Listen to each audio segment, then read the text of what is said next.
We're going to jump right into exploring a massive shift in global geopolitics, and it's one that was actually triggered by a single tech disruption. We are watching the world move rapidly toward digital sovereignty, and to really understand how and why this is happening, we're going to break down the recent, highly strategic AI deal between India and France. Okay, let's dive right into this. I want you to picture this. You wake up tomorrow, grab your coffee, and find out that the critical digital infrastructure your business, or heck, even your government, relies on has just gone completely dark. And we're not talking about a power outage, and it's definitely not a cyber attack. It's simply because a switch was flipped halfway across the world. Sounds exactly like the plot of a sci-fi thriller, right? Well, as our sources revealed, this exact vulnerability is suddenly front and center on the global stage. And actually, this isn't some hypothetical scenario. The microcatalyst for this whole global shift happened just recently. The American AI company Anthropic suddenly suspended access to two of its most advanced models, Fable 5 and Mythos 5, for users in certain countries. The reason?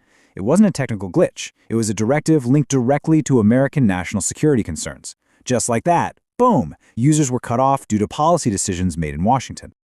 To really grasp the gravity of this, Srihar Vembu, the founder of Zoho, hit the nail on the head when he said, "Technology is the ultimate weapon of the 21st century."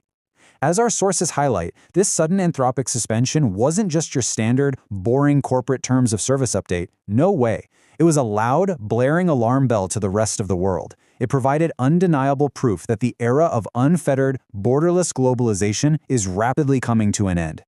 So what does this all mean? Well, it completely shatters that illusion of borderless tech we've been sold for decades. What unfolded with that AI suspension was a textbook act of lawfare. For years, we kind of just assumed capital, data, and software flowed freely. But lawfare is the deployment of legal authority to achieve strategic outcomes that used to require military or economic coercion. It's literally using the law as a geopolitical tool. To see exactly where we're vulnerable, we have to look at the commanding heights of the digital economy. We're talking semiconductors, AI models, cloud infrastructure, payment networks, the whole shebang. What our sources make abundantly clear is that the world remains heavily dependent on just a handful of foreign jurisdictions to maintain these absolutely critical sectors. And that brings us to a stark, really uncomfortable truth. You know, you can have servers buzzing away in your own city, and your customer base can be entirely global, but their legal homes are not. When geopolitical tensions flare up, legal jurisdiction becomes a weapon. If the legal home of your cloud provider or your AI model decides to restrict access based on their own national security laws, your global reach suddenly means absolutely zero. So the India-France countermove is forging a new blueprint here. Naturally, the rest of the world isn't just going to sit around waiting to be disconnected, right? Let's take a look at the recent meeting between Indian Prime Minister Modi and French President Emmanuel Macron, which took place in Nice just ahead of the G7 summit. During this meeting, President Macron took a super sharp stance.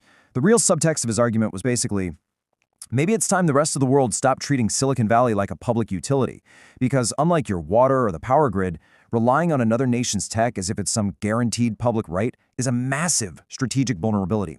And because of that, France is actively seeking to build new fault lines in global geopolitics. Now, you might be wondering, why did France choose to partner with India for this massive countermove?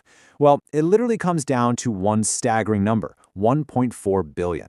As Macron pointed out, India has a massive demographic dividend. It's a nation of 1.4 billion people that is deliberately and heavily invested in knowledge, intelligence, and research. That human capital makes India the absolute undeniable choice for France's strategic tech partnership. To put the scale of that investment into perspective, India is churning out over 1 million engineers every single year. That matches Europe and the United States combined. This sheer massive talent pool is exactly what you need to build independent, sovereign technological ecosystems from the ground up. It firmly puts India at the absolute forefront of international innovation. Armed with that shared understanding, Modi and Macron didn't just exchange pleasantries for the cameras, they got straight to work. The outcomes of their bilateral meeting included the India-France Innovation Roadmap 2030 and Economic Security Dialogue, and crucially, a joint working group on AI governance. This goes way beyond your standard diplomatic handshakes. This is an urgent, focused AI pact designed to lock in their mutual digital futures. We are literally watching a transition between two entirely distinct eras. We're moving away from an old era characterized by Silicon Valley gatekeepers and that old myth of unfettered globalization, And we are stepping into a new era, championed by countries like India and France, a world with multiple centers of power, pushing for inclusive, open, and globally accessible AI development that isn't just dominated by a couple of nations or massive corporations. Which leads us to the broader quest for sovereignty, moving far beyond just indigenous tech, because achieving true digital sovereignty in the 21st century requires looking a lot deeper than just building your own hardware or writing your own code. Here is the reality check, and it's basically a two-step process. Step 1 is the stuff we always hear about, building your own local tech platforms. That's fantastic and obviously necessary. But step 2 is the actual shield, securing legal control over the architecture. Because as our sources point out, simply building local tech is only half a shield if the legal rules governing access are still sitting in foreign hands. Actually, scratch that. If you don't have legal control, your strategic dependence completely survives. And that brings us to the foundational takeaway from this entire explainer. Sovereignty, security, and technological capability have become inseparable. They are one and the exact same thing. The ultimate lesson we have to learn from the Anthropic suspension and this new India-France AI pact is that nations just cannot afford to build their economic and structural futures on top of tech they don't ultimately control. As we wrap up today's explainer, I want to leave you with a chilling, totally provocative question drawn directly from our source material.